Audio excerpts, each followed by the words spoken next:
गोस्वामी जी संक्षेप में लिखते हैं कि ब्राह्मणों के श्राप के कारण प्रताप भानु राजा जन्म तो पुलत्स्य ऋषि के कुल में लेते हैं, लेकिन सब पाप देह ब्राह्मण कुंभकर्ण के रूप में पाप करते हैं। पुलत्स्य ऋषि के कुल में उत्पन्न होने के कारण उनके अंदर जो ब्रह्म तत्व था उससे उन्होंने बहुत घोर तपस्या की और घोर तपस्या करके ब्रह्मा जी को प्रसन्न किया और उनसे वरदान लिया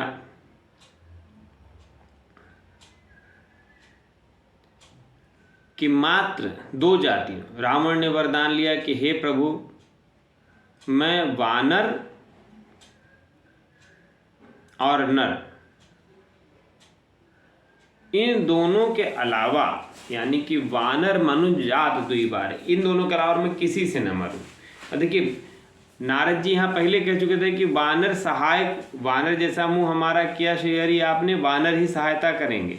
तो विधि पहले ही लिखी गई है, हम बेमतलब चिंता करते हैं।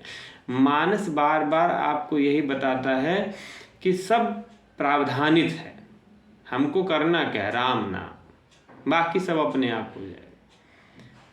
नारद जी ने भगवान को श्राप देते हुए कहा था कि वानर सहायता करेगा, यहाँ रावण की मति फिर गई। रावण ने कहा कि वानर से हम न मरे और नर से न मरे। अब बताइए, यही दोनों तो थे। तो क्या है, विधि में सब प्रावधानित है। रावण का जन्म लेना और रावण का मरना दोनों प्रावधानित है। भगवान ने कब आशीर्वाद दिया मनुष्य रूपा के समय कि मैं पृथ्वी पे अवतार लूंगा, क्यों भगवान जानते थे एक समय पाप बहुत बढ़ेगा, और पाप बढ़ा। जब रावण को ब्रह्मा जी, भगवान शिव शंभु भोलेनाथ दोनों लोगों ने आशीर्वाद दिया कि वह इन 2 के मारे ही मरेगा और मरेगा नहीं, तब रावण ने देवताओं के ऊपर अत्याचार करना शुरू किया। क्योंकि राक्षस मनुष्यों को कुछ समझते नहीं थे। राक्षस कुल में रावण पैदा हुआ। रावण ने कहा कि बस देवता को इतना रावण ने परेशान किया, रावण को इतना परेशान किया कि देवता, जब रावण देवताओं के ऊपर चढ़ाई करता था तो सुमेर पर्वत की खोह में जाके छिप जाते थे। और देवताओं के ऊपर जितनी संपदा थी देवताओं के पास, सब रावण ने ले ली। रावण का पुत्र मेघनाथ, वह रावण से बड़ा, उसने इंद्रजीत, उसका नाम इंद्रजीत पड़ा क्योंकि उसने इंद्र को हराया था। अब रावण ने एक बार खिलवाड़ में ही जाके भगवान शिव का कैलाश पर्वत उठा लिया। कौतु कहीं कैलाश पुण्य लीनस जाए उठाए।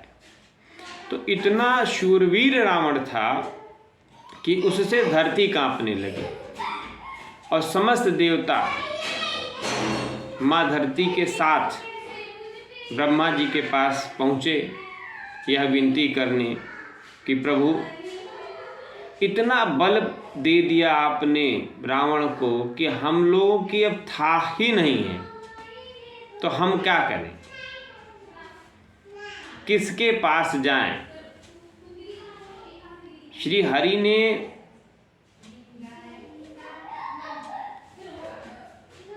भगवान हरि ने हमको पालने के लिए जो प्रतिज्ञा की है वो पूर्ण कैसे हो, हमारा पालन कौन करे, सृष्टि का पालन।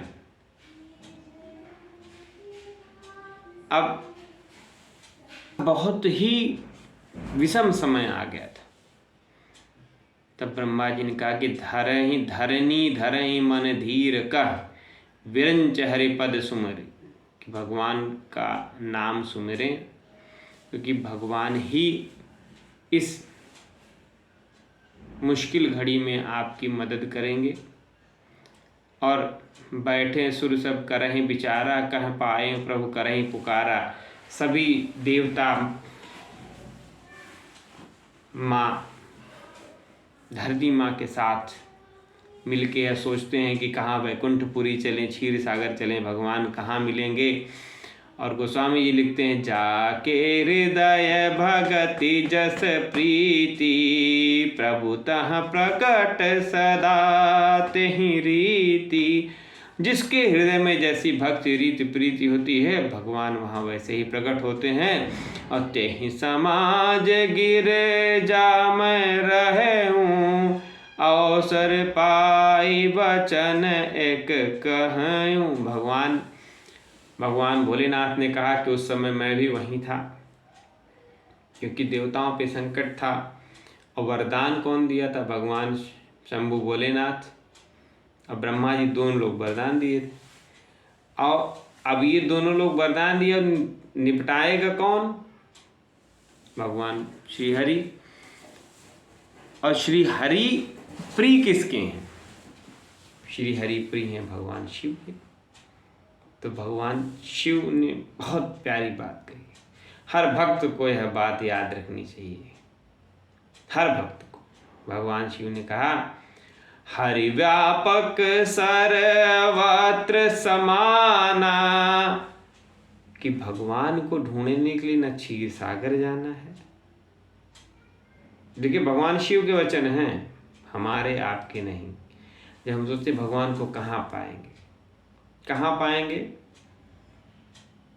क्या कहा भगवान शिव का वचन जो कभी मिथ्या नहीं होता। भगवान ने कहा, हरि व्यापक सर्वत्र समाना। कौन सी बात?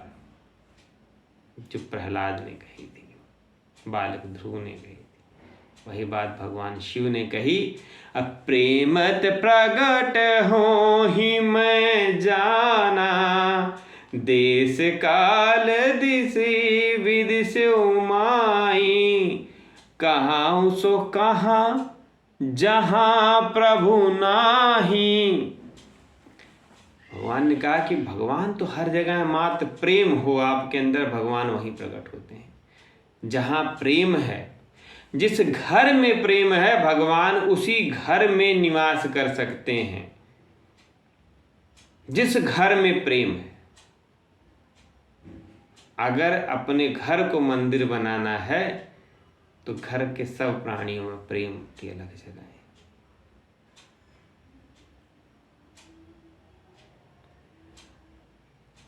श्री हरि के लिए भगवान शिव कहते हैं, देश काल दिशा विदिशा, कोई ऐसी जगह बताओ जहां भगवान ना हो।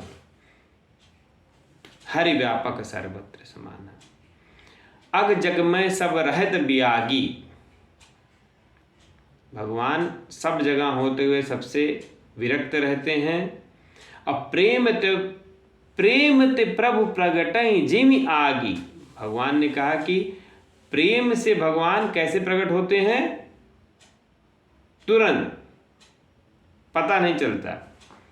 अभी कल आया कि भगवान के यज्ञ के लिए जो अग्नि प्रकट करनी थी, 5 मिनट में वो अग्नि प्रकट हुई, नहीं तो 2-2 घंटे जो अरण्य मंथन साधन किया जाता है, कई बार 2-2 घंटे वह अग्नि नहीं जलती है। 5 मिनट भी नहीं लगा, वह अग्नि प्रकट हो गई।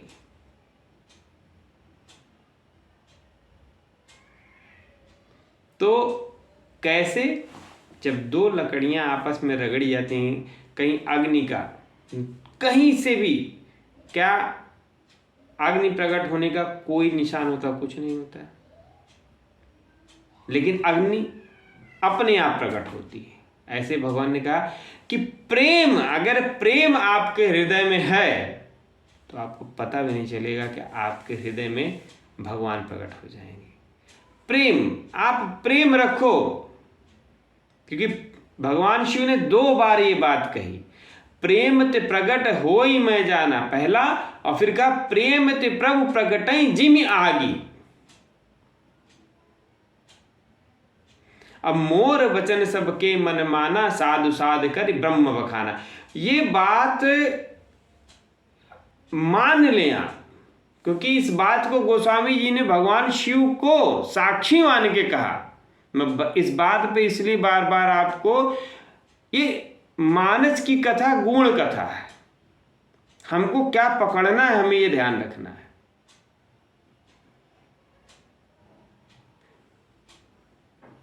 मां पार्वती से भगवान शिव जब कहते हैं, ये ऐसे वचन बार बार नहीं आए ना, तई समाज गिरजा में रहे हो, भगवान शिव ने कहा। तो अब मान ले भगवान शिव उस समाज में वहां थे, जो सभा इसलिए हो रही थी क्योंकि रावण के अत्याचारों को खत्म करने के लिए जो सभा थी, वहां भगवान शिव उपस्थित थे। और भगवान शिव ने क्या कहा, हम भक्तों के लिए बात कही कि कलिकाल में हम यह गुणगान करेंगे कि हरि व्यापक सर्वत्र समाना और प्रेम मत प्रकट हों। मात्र प्रेम ही है जिससे भगवान प्रकट होते हैं। कैसे? प्रेम ते प्रभु प्रगटै जिमि आगी। जैसे आग अनायास अचानक प्रकट होती है अग्नि मंथन से, ठीक वैसे ही भगवान प्रकट होते हैं प्रेम के मंथन से। जहाँ प्रेम, जिस घर में प्रेम, भगवान का वास वहीं है। मोर वचन सबके, सब ने भगवान के वचन को साधु साधु कह के